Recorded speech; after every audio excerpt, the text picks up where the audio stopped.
Released back in the closed beta, Ember is one of the original Warframes and has been around a long time. She's had a bumpy ride throughout the years, with her kit undergoing 2 full reworks in the past. And because of this, she's never been a very popular Warframe. However, the changes made in the Jade Shadows update and the upcoming Heirloom skin has renewed community interest in Ember. With this surge of people looking to try Ember, I felt this would be a perfect time to make an in-depth guide on my favorite Warframe. In this video, I'm going to share all of my knowledge on Ember in the hopes that you will come out of this video with a deeper appreciation for her. However, as I'm sure you've noticed, this video is monstrously long and it is incredibly dense. This video will be chaptered for easy access to crucial information in the hopes that it will make this video more digestible and more referenceable.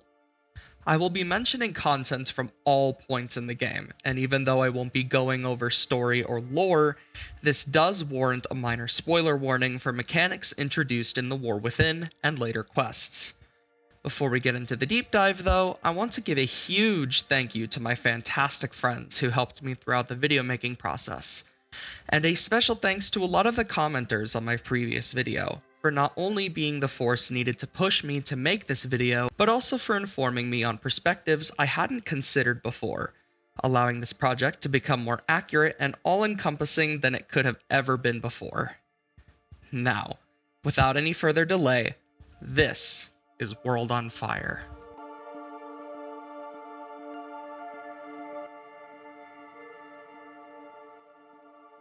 In the interest of making this video as accessible to as many players as possible, I'm going to start with the very basics. This will include how to acquire Ember, her stats, and her abilities. Ember's part blueprints can be obtained from the General Sargus Rook assassination node, Tethys, on Saturn. This will include the blueprints for her chassis, neuroptics, and systems. Her main blueprint can be obtained from the market on your orbiter for credits. Ember's crafting costs are quite low. You likely will have already obtained the necessary materials to craft her before you finish farming her blueprints. Ember has 270 health and shields, increasing to 370 each at rank 30, 135 armor, and 175 energy, increasing to 225 at rank 30. Her prime comes with 365 shields, increasing to 465 at rank 30, and 160 armor.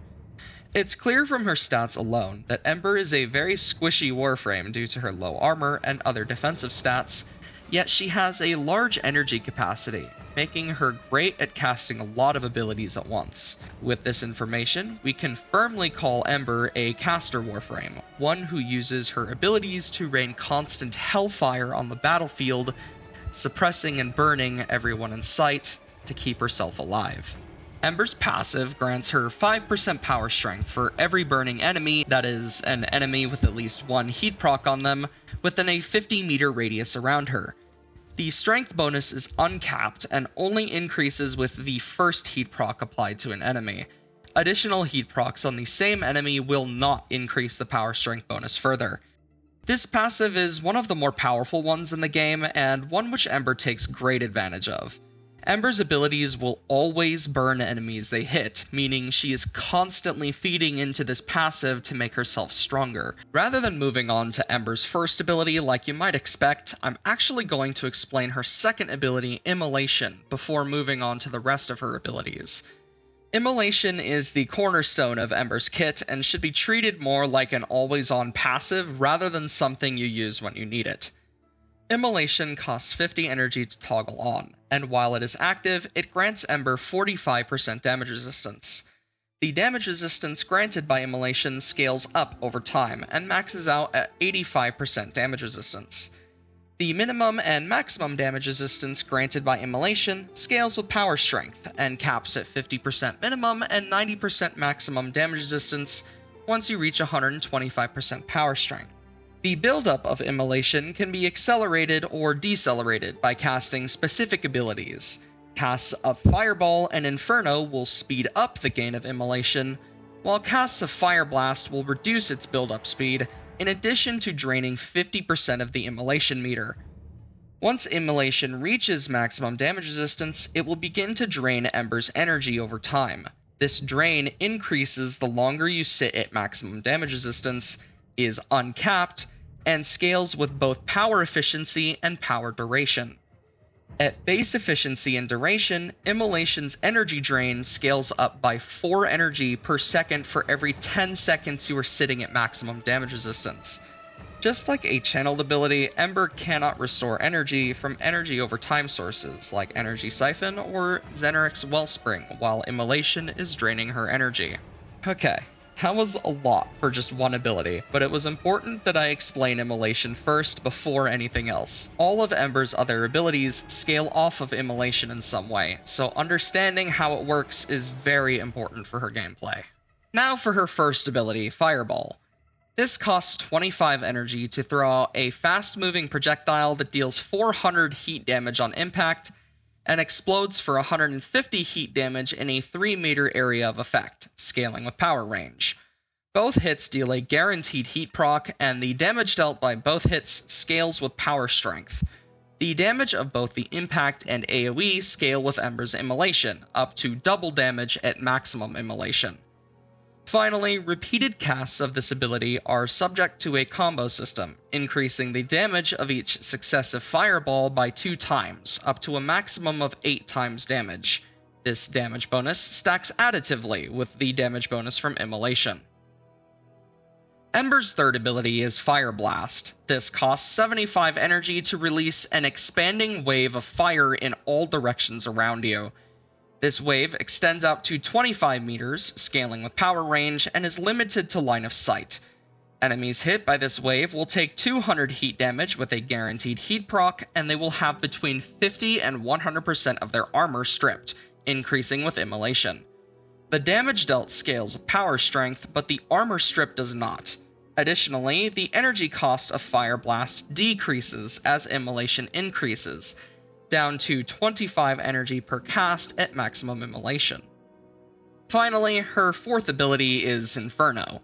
Casting this ability will summon a meteor above the heads of all enemies you can see within 25 meters, scaling with power range.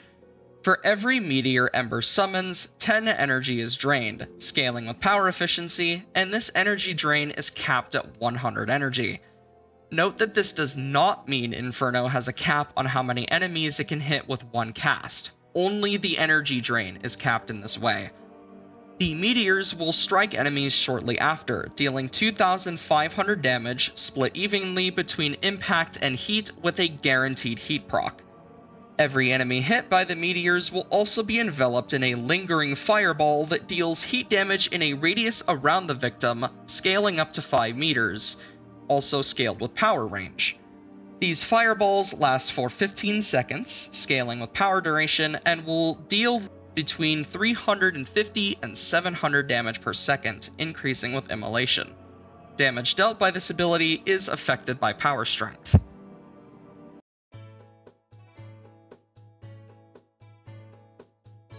In this section, I will be covering everything you need to know about modding Ember. I will cover the best ways to make her survive, what ability stats you need to worry about, what augment mods are worth using, and some ability options from the Helminth. For survivability, Ember lacks the armor necessary to make a health build viable. For those who don't know, building health on warframes with less than 300 armor is a waste of mod slots.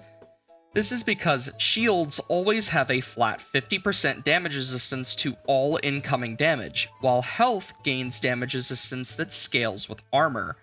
300 armor is the point where the damage resistance applied to your health matches the damage resistance of your shields at 50%. This means that pound for pound, building shields on warframes with less than 300 armor will always give you more effective hit points than building health. In the case of Ember specifically, she can't even reach 300 armor with steel fiber without the prime, and putting more armor mods on to reach this value is a complete waste of mod slots. Because of this, unless you are using Archon Vitality for the double heat procs, you should never build health or armor on Ember. Not only will you get more hit points with shields, but you will also get a longer shield gate when your shields do break. The ultimate mod to use for Ember's survivability is the augment for her third ability, Healing Flame. This grants Fire Blast the ability to heal your Warframe for every enemy hit by Fire Blast, between 25 and 50 health per hit, scaling with Immolation and Power Strength. On Ember only though, excess healing generated by Healing Flame will be applied to her as Overguard. This mod gives Ember a really reliable way to survive using her abilities, and because of this, it is essentially mandatory on any serious build. Rolling Guard is a good option to run for extremely high level content where Overguard won't be protecting you much aside from the gate.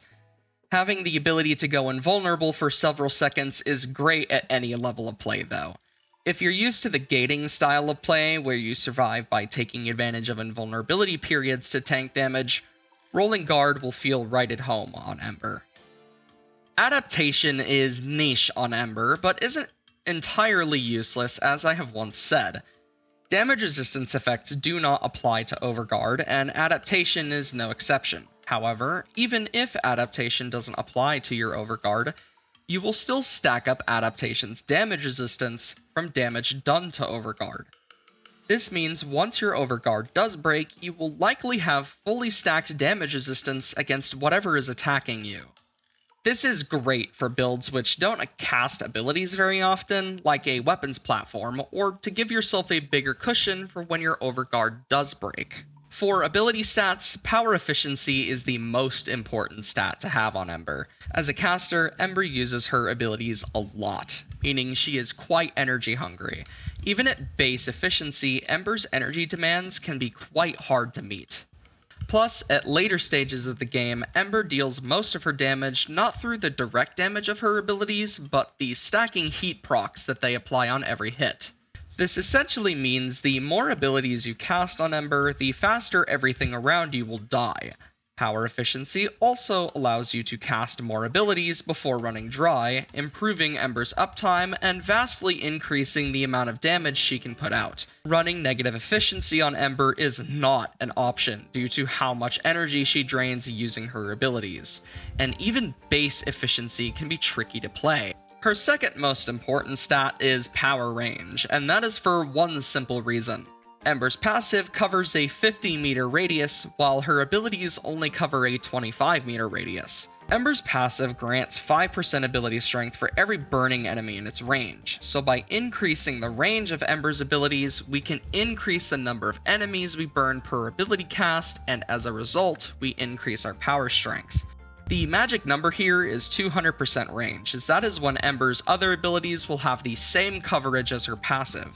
However, you don't necessarily need to run 200% range for all missions, due to the line of sight limitations on Ember's abilities. I find 160% range to be adequate for most missions. Ember's third most important stat is power strength. Additional power strength beyond 125% is just for scaling, because 125% strength is all that's needed to max out Immolation's damage resistance. Ember will also passively gain power strength as she burns enemies with her abilities, so actually building strength on Ember isn't a high priority. Lastly, Ember can mostly ignore power duration. As long as you aren't increasing the drain of Immolation, power duration need not be prioritized, as none of her powers meaningfully scale off of it. The augments that Ember has access to are a bit of a mixed bag. I've already mentioned how game-changing Healing Flame is for Ember's survivability, but most of her other augments will not have similar power nor see such ubiquitous use. The augment for Ember's first ability is called Fireball Frenzy. This mod adds a hold cast function to Fireball, which will grant Ember and allies within 15 meters of her bonus heat damage on weapons equal to her power strength. This buff lasts for 40 seconds. The range of the buff scales with power range, while the duration of the buff scales with power duration. Crucially, this mod does not apply the bonus heat damage to Ember's abilities. This augment is quite strong when used with weapons that have high status. It not only increases the damage of all heat procs applied by your weapons, but it also serves as a monstrous heat inherit steroid if you know how to use it. Heat Inherit, for those who don't know, is a quirk of heat procs related to the fact that all heat procs share the same timer. If you know, then you can safely skip this next section. For those who don't know what Heat Inherit is, let me explain.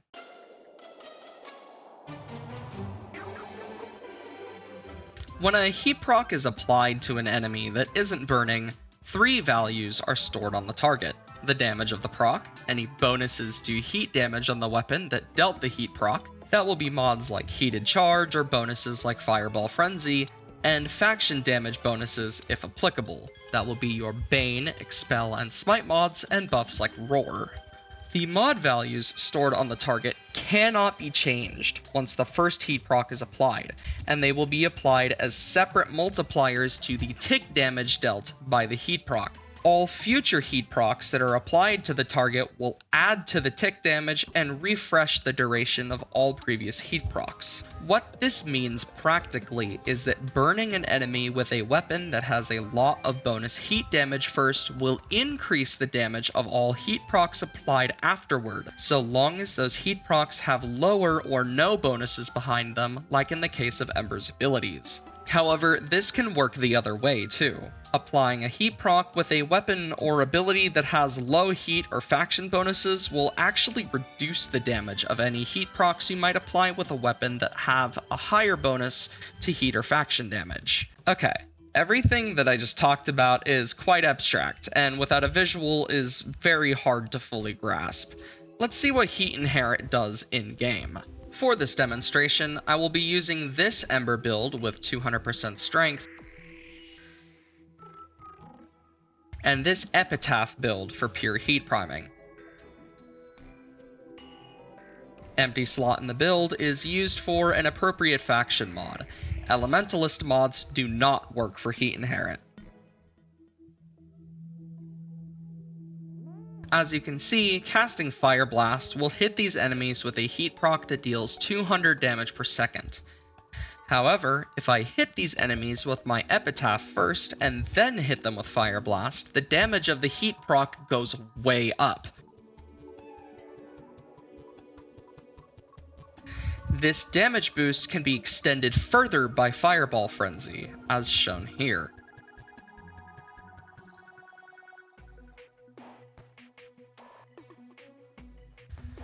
However, if I reverse the process, you can see we do not get that massive damage boost to heat proc damage that we were seeing before.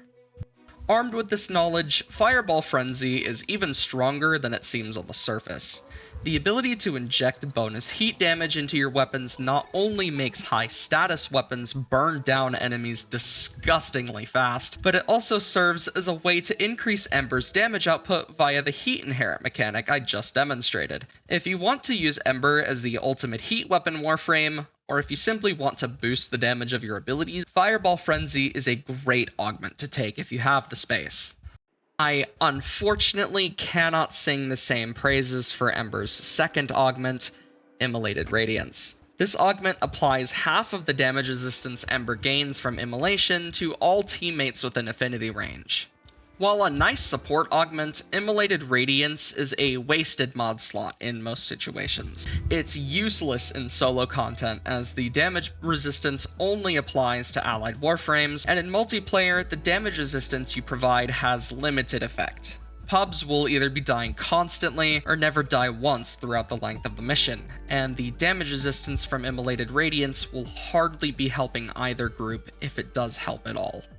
However, if you like to support the team and don't mind or don't need the mod slot it consumes, then go ahead and use Immolated Radiance. Nobody will ever be mad at you for running it. I've already mentioned the augment for Ember's third ability, Healing Flame, and I've already said how it is basically mandatory in any serious build. The ability to heal and gain overguard from hitting enemies with Fire Blast can replace the need to mod for survivability at all. However, Fire Blast actually has a second augment called Purifying Flames, which grants Ember and allies hit by the Fire Blast 4 seconds of status immunity, scaling with power duration. I should note that status immunity should be treated more like a boon for your survivability and will never be something you can rely on alone to survive. Purifying Flames also cannot be used with Healing Flame, which is Ember's primary source of survivability.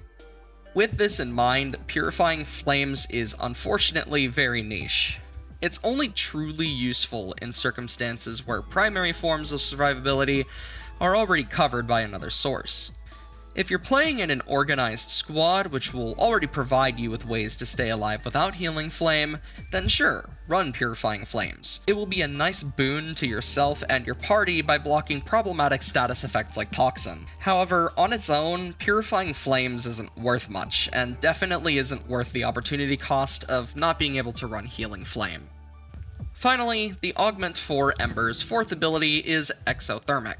This augment makes enemies that die to or under the effects of Inferno have a 15% chance of dropping an energy orb. The energy orb drop chance is not affected by mods. In highly dense missions, the extra energy orbs can be a nice boon to your energy sustain, especially with Amber Archon Shards or Arcane Energize. However, this will not be able to replace other sources of energy sustain on its own, as it's just not reliable enough. Just like Immolated Radiance, it's a nice boon for yourself and your team if you can sacrifice the mod slot, but it won't be game-changing like Fireball Frenzy or Healing Flame.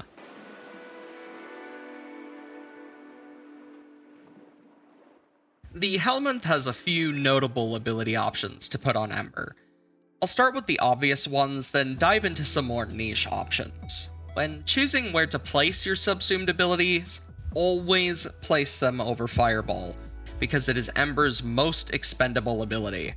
Unless you know exactly what you are doing, you should not subsume over any of Ember's other abilities.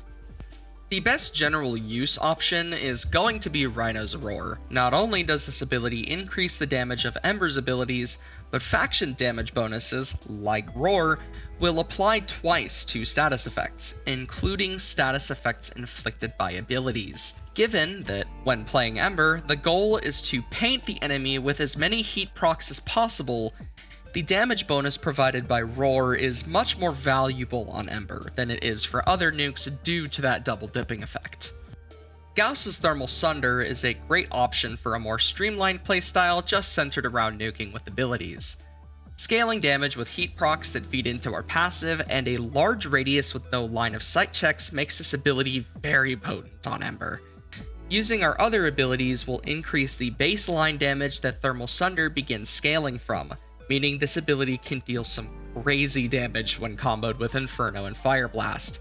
Uniquely, Thermal Sunder doesn't meaningfully scale with duration, making this ability a great general use option for when you can't fit duration into a build. Finally, Grendel's Nourish is always a solid choice. Passive viral priming for taking damage, increased energy income, and bonus viral damage on your weapons will never not be good.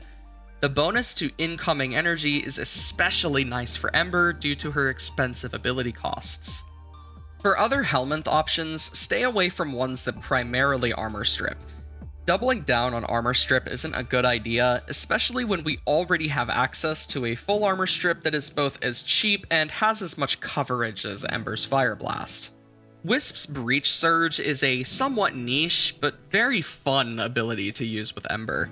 Due to Ember's scaling power strength, the damage multiplier on Breach Surge's sparks can get pretty high. This is not only great for your weapons, but the sparks can also proc on Ember's abilities, unleashing sparks that deal several times the damage of the ability that procced it. Big groups of enemies primed with Breach Surge will drop very quickly after an ability rotation, Eximus and other tanky units included.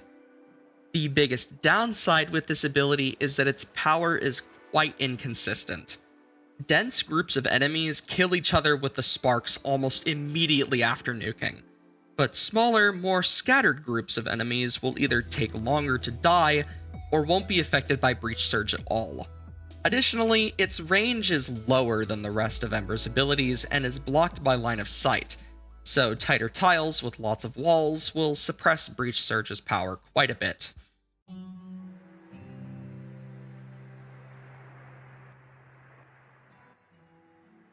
The previous section was all about giving you the tools to make the best config for you. This section will provide some builds that can be used as a starting point or as a daily driver directly. We'll begin with a budget-friendly build. This is a solid build to use if you've just obtained Ember and need something to get you through those early levels. Redirection and fast deflection make Ember's shields an extremely reliable way to tank even into later levels. Intensify for power strength to get that 90% damage reduction on Immolation, and Streamline to get some power efficiency. Flow can be flexed out for some range or more efficiency. As I'm sure you can see, this build has a lot of empty slots in it, so can fit into an Ember without an Orokin reactor. If you decide to install a reactor onto Ember, a reasonable build expansion for new players would look like this. We've upped the range quite a lot and added a bit of casting speed. Swap in Healing Flame for natural talent if you have it. This build provides a pretty good baseline distribution for Ember's casting stats while being very cheap since it costs no Forma. Later builds will just be more extreme variations on this using more powerful mods. Once you've gotten further into the game, you have the option of investing Forma and an Exilus adapter to make Ember significantly stronger. At this point, build diversity really begins to open up as you invest more Forma to fit more powerful mods. While an Exilus adapter alone won't introduce a whole lot of extra power, it can help for reaching the breakpoints I mentioned in the last section. I recommend you apply a Vazarin polarity as your first Forma, since no matter what, Ember is going to be running at least one mod matching this polarity. With your second Forma, I recommend applying a Madurai polarity. Most mods that use this polarity are quite expensive, so applying one of these is a no-brainer. Future polarizations are more or less up to you. If you use her augments a lot like I do, then I recommend your third Forma be spent on a Zeneric polarity for your augments. With the 3 Forma I mentioned and an Exilus adapter, your build could look something like this. We're now able to use corrupted mods to get our casting stats, allowing us to hit higher values. Our range has hit the magic 200% mark, giving Ember's abilities the same coverage as her passive. This ability coverage is what allows us to run relatively minimal strength, using Ember's passive to make up for the loss. We're able to go into negative duration since none of Ember's abilities meaningfully scale with duration, just as long as we don't increase the drain of Immolation. An endgame build with maximum investment would look something like this. This is my go-to build for when I need to get a job done. Using Roar for its insane damage boost, Ember's abilities will be extremely effective on their own, especially if you cast Roar right when your power strength is peaking. Archon Vitality doubles the heat procs we apply with our abilities, making it a must-have on Ember in my opinion. Healing Flame is mandatory for the healing and overguard it provides, high efficiency for more casts, high range for ability coverage, some duration so we don't have to recast Roar as often, and some strength for a higher baseline. If you want a build that makes Ember's abilities shine without the hassle of using Heat Inherit, this will undoubtedly be your best option. This is the Thermal Sunder build used in some of the background footage. I dumped duration here to increase efficiency since, as mentioned before, none of these abilities meaningfully scale with duration, and we need a lot of efficiency to make this build work. I maximize range as well to capitalize on Thermal Sunder's ability to ignore walls. Not as much strength as my Roar build, but this is made up for with our high range and Thermal Sunder's ability to ignore walls, providing this build with a really reliable way to increase its own strength through Ember's passive. It also runs some casting speed, and I actually run Madurai for even more casting speed and some more strength. Thermal Sunder wants casting speed to scale itself up faster, which is why I invest so much into this stat. Natural talent can be a flex slot if you feel you don't need so much casting speed. And for completion's sake, this is the Breach Surge build that is also used in some of the background footage. Not too different from the Roar build, honestly.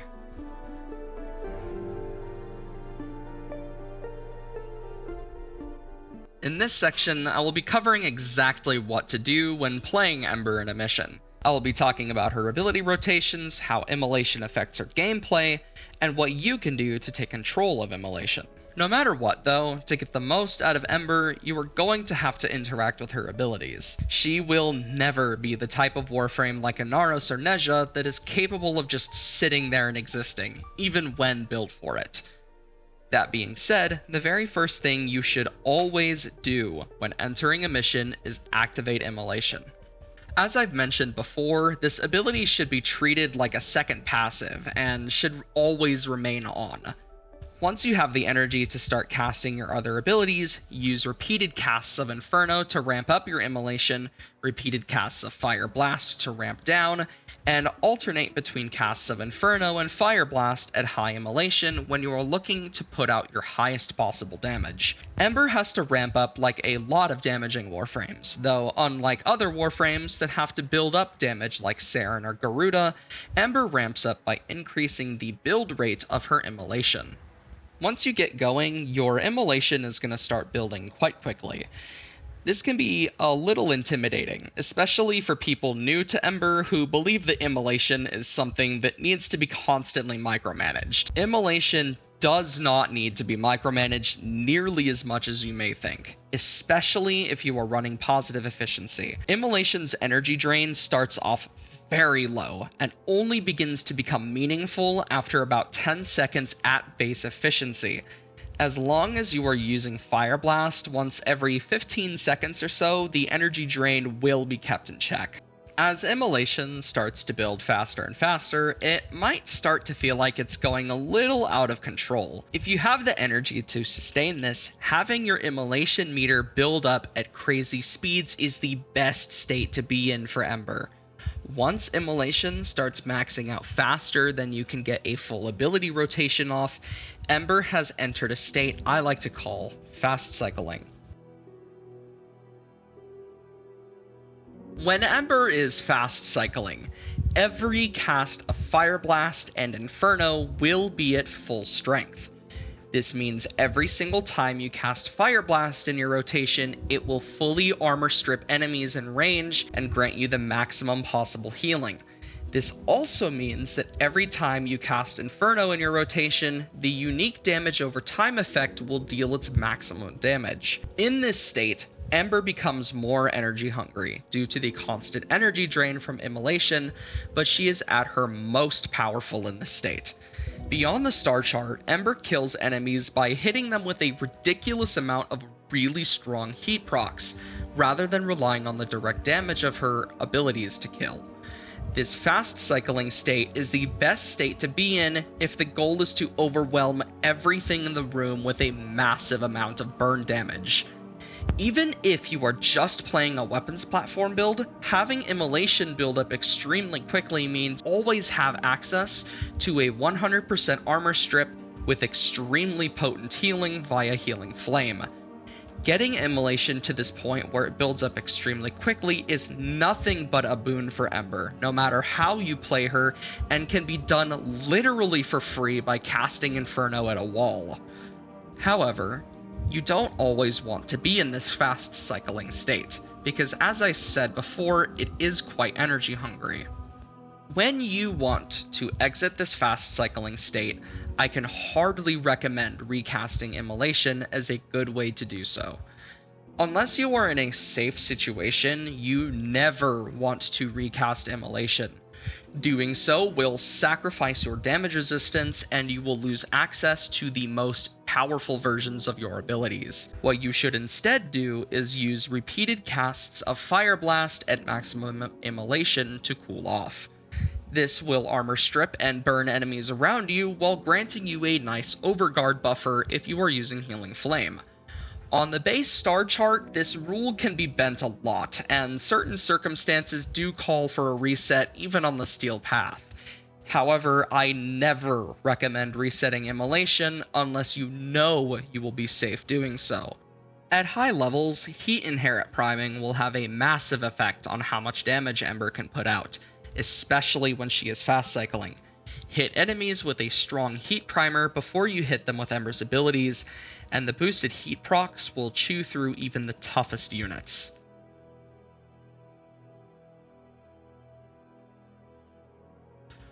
With all of this said, however, Ember isn't without her flaws. I don't intend to paint Ember as a perfect Warframe because that would be disingenuous. There's a reason you don't see her very often in pubs. Several of them, actually, and I will be discussing those reasons in this section. At high levels, Ember's damage can feel quite sluggish. Other nuke warframes like Garuda or Saren deal damage that increases over time or increases with enemy level. Ember, on the other hand, is forced to either use obscure tools to boost her damage or stack more and more ability casts. This sluggishness is further exacerbated by the fact that Ember has to wait for proc damage to kill her targets, where other nukes will often kill enemies outright.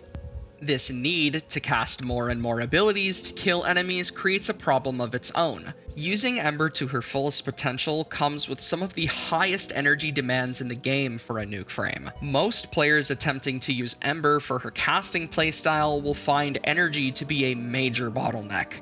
She is, as I've said many times already, very energy hungry, more so than almost any other nuke frame in the game. Ember also has a very linear and pretty intensive playstyle.